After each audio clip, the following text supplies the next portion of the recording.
tell people what this is. Well, it's a movie. Right. Okay. So you're gonna make me pull it out of you here. I mean, so I mean, there's a significance. But first of all, we'll get about what. Do you remember? I mean, do you remember the movie? Probably no. I mean, Do I remember the movie? yeah. Of course I You're remember the okay. Well, good. Well, I mean, we got to get back to football. But I meant I know too much about this movie. I refer to this movie about every year, and every time I put it in, I say, "Is this movie as bad as I remember?" And Yeah, it's I oh no know. no hold on, but it's always it is. The answer is yes, but it's so bad it's good. I mean, there's just so much. I mean, I will talk to you off the air about it, but I meant just what to do if someone takes your parking space or. Just well, more importantly, if a gang of like serial killers that wants to take over a city, you call it Cobra. But I meant this. Well, I guess you can talk a little bit. Well, what's Cobra's significance? Well, it's really a long story, but what it comes down to is that since I'm the head of the special teams, um, we always watched a movie every year and before the season started with our kickoff team because that was always like to me was our the elite of the elite and the movie always revolves around like a good guy kicking butt on some bad guys, and so that was the whole point. So every year I'd find a movie, and I forget what year this was. 85, 86. 85 or 86. I brought out the movie Cobra, and we watched it, and then every once in a while, like one of the players would give me an article about like someone doing something with super strength or surviving like the 27 hours, the guy cutting his arm, all that kind of stuff. So you'd see that, and every once in a while I'd read him a story the day before a game on Thursday, before I went out there, and then one day the kids, Paul McKinney, who ended up becoming a Marine, he found the toy Cobra, like the glasses and the little toy gun and all that, and he said, because that was the movie that year, he goes, "Here, I found this for you." And so I put the glasses on, walked out to practice, and all the kids started going, "Cobra, Cobra." So I go, okay, I guess I'm Cobra now. So that's been the moniker since '86. It's just, a fun thing we do on the day before a game and play around and just have a good time. So Right. it's, No, but you talk the special teams. It's obvious the special teams are huge. I mean,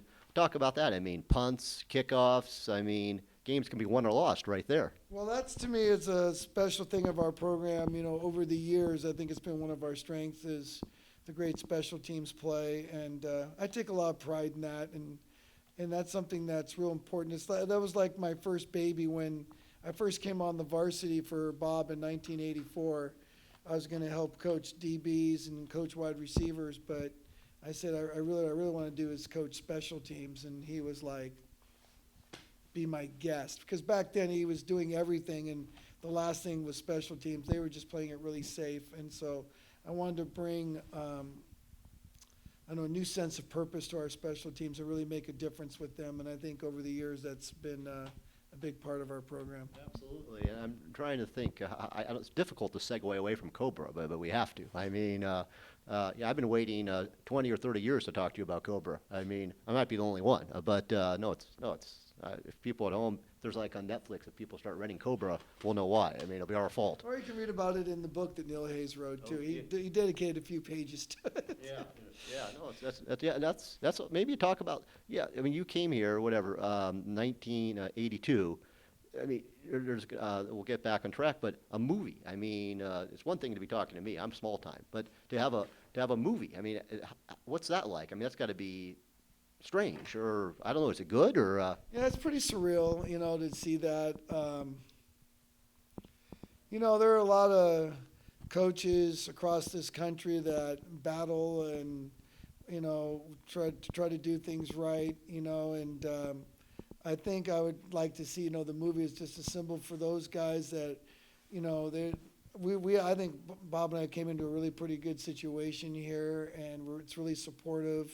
Families are supportive, the school's supportive. There's a lot of guys out there coaching where that really isn't the case. They're doing great things, and we were just fortunate enough that we got that winning streak going, and Neil Hayes thought it was he was kind of doing pro football, and he was kind of getting jaded by it. He wanted to get back to where the game was just played for the sake of the game without money being involved, and he asked if he could write, during the streak, and we said, if you just follow us from every step of the way, not just during football season. So he started following us around the off season in January, and we thought he did a pretty good job of covering the spirit of our program. And I don't know, some producer, just saw it down in L.A. and saw the book and thought it was worthy of making a movie. And I kept telling him, it's like, we're boring. You don't need to make a movie about us. But they felt it was worthwhile, so they did. But I think it's for all those high school coaches out there that do great things with their kids on a daily basis. I just, I think it's kind of just symbolizes that. Yeah, I think they'll probably be watching that movie. I mean,